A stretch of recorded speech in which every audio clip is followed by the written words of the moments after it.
Hoje eu quero conversar com você um pouquinho a respeito desse assunto tão polêmico que é as maldições hereditárias ou os legados geracionais, um assunto pela qual muitas pessoas se colocam de maneira contrária, mas com base nos versículos que a Bíblia nos dá e com base na vida prática, na vivência prática que a gente vê do dia a dia, a gente consegue aí firmar, nessa tese, firmar nesse entendimento e não só com relação, a tudo que a gente tem visto. Tantas pessoas, meus irmãos, tantas pessoas dentro da igreja acompanhadas aí de desgraça, de ciclos viciosos, e isso não é normal mesmo. Então eu quero ler alguns textos aqui que eu anotei e vamos falar com relação a isso, a essas heranças hereditárias, essas maldições que acompanham as pessoas. Talvez pode vir aquela pergunta já antecipada, e eu quero que você fique até o fim que eu vou te responder essa pergunta que é a maior das dúvidas e o maior dos levantamentos e questionamentos que se faz. Ah, mas se Jesus morreu na cruz por mim, não adiantou? Não foi suficiente? Eu vou te responder daqui a pouquinho mais. A Bíblia é clara quanto a isso. Então o texto principal que muitos se apegam é exatamente Ezequiel 18:4, que vai nos falar assim, ó: pois todos me pertencem, tanto o Pai como o Filho me pertencem. Aquele que pecar é o que morrerá. Esse texto, meus irmãos, não fala de maneira clara com relação às maldições. O que ele fala de maneira clara é com relação ao pecado. Nós bem sabemos que a Bíblia nos diz assim, ó, que o salário do pecado é a morte.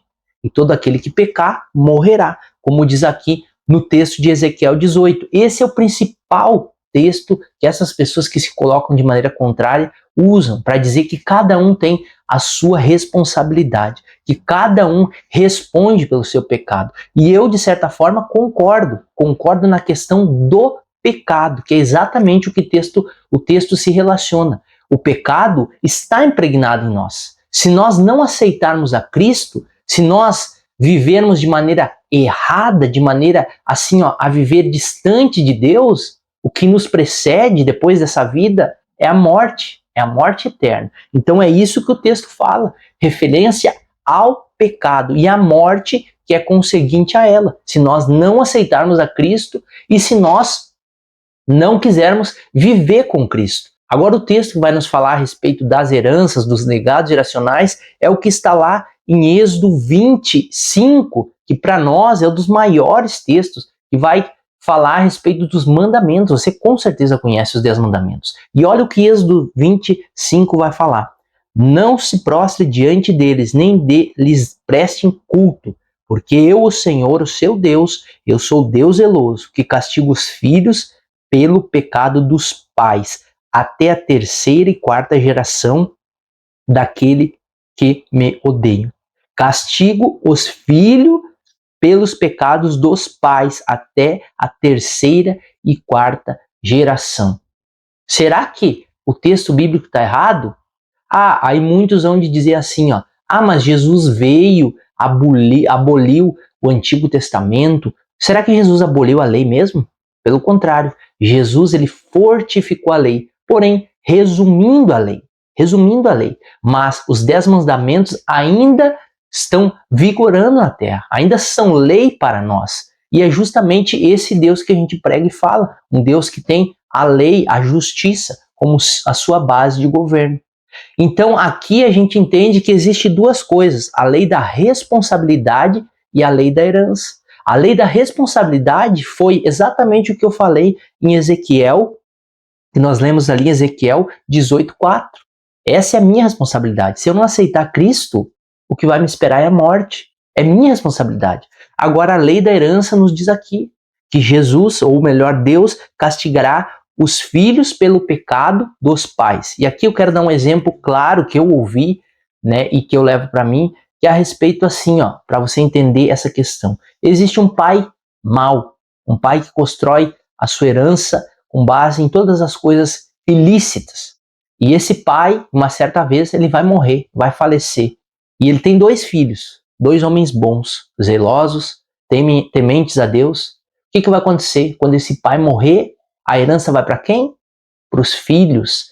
Não é necessário ter ajudado em nada, não é necessário mais nada. A única coisa que é necessário para eles serem herdeiros é a legalidade de filhos, é a filiação de filhos, é a paternidade que aquele pai tinha de ligação com esses meninos. E eles, mesmo sendo bons, vão herdar aquela fortuna, aquela herança maldita, aquela herança que foi construída de maneira ilícita. Do mesmo modo, o inverso. Se existir um pai bom e 2 filhos maus, esse pai vai falecer, vai morrer. E a herança que esse homem construiu com trabalho vai para quem? Para os filhos maus, que vão usar o quê? De maneira ilícita, esse bem adquirido com trabalho. Então, assim, a lei da responsabilidade e a lei da herança são coisas totalmente distintas, que a Bíblia nos fala nos 10 mandamentos de maneira muito clara. E agora, respondendo a sua pergunta, o seu questionamento, mas Jesus morreu, ele veio, agora nós somos criatura nova criatura, né? E tudo se fez novo. Concordo com você. Nós adentramos no caminho da salvação. Jesus conquistou acesso para nós. Então, na cruz, nada é automático. Nós precisamos nos achegar. A palavra, a Bíblia Sagrada, ela é clara. Se sois filhos, logo sois herdeiros. Nós somos herdeiros de Jesus na questão de ter sido adotado por meio do sangue que verteu naquele madeiro pelos nossos pecados. Hoje nós temos o acesso livre ao Pai. Ele nos fez cordeiros com Jesus, filhos dele por adoção. Agora, aquilo que nós trouxemos lá dos nossos antepassados, pessoas que desagradaram a Deus, que a gente nem tem conhecimento às vezes, que desobedeceram a Deus, não foram pessoas obedientes, que deram ouvidos à palavra, fizeram tantas coisas erradas. Nós precisamos sim, primeiramente, nos achegar à cruz, porque libertação de maldição hereditária não é para ímpio, é para crente. E isso a gente enfrenta uma oposição tremenda contra os religiosos. Não é fora da igreja, é dentro. A oposição é dos religiosos. Então nós precisamos o quê? Nos achegar à cruz, primeiramente. Aceitar Cristo de verdade nos nossos corações. E depois sim, que nem está lá em Levíticos 26:40, vai dizer sobre confissão dos pecados. Então eu espero que esse vídeo tenha sido esclarecedor. Já coloca a sua opinião aí se você acredita ou não em maldição hereditária e compartilhe esse vídeo para que cheguem mais pessoas. Precisamos sim, não só nos achegar à cruz, primeiramente sim, isso, nos achegar a Ele, mas em segundo lugar, nos libertar desses pecados, dessas heranças, desses legados geracionais. E aqui uma última pergunta e um questionamento para você que eu deixo no ar. Se isso não existe, por que existe tantas pessoas dentro da igreja com ciclos de maneira viciosas de maldição financeira, de maldição na família, casamento, ministérios? Por que existe tantas pessoas assim se não existe maldições hereditárias? Fica aí essa reflexão para você. Deixe nos comentários, participe. Deus abençoe.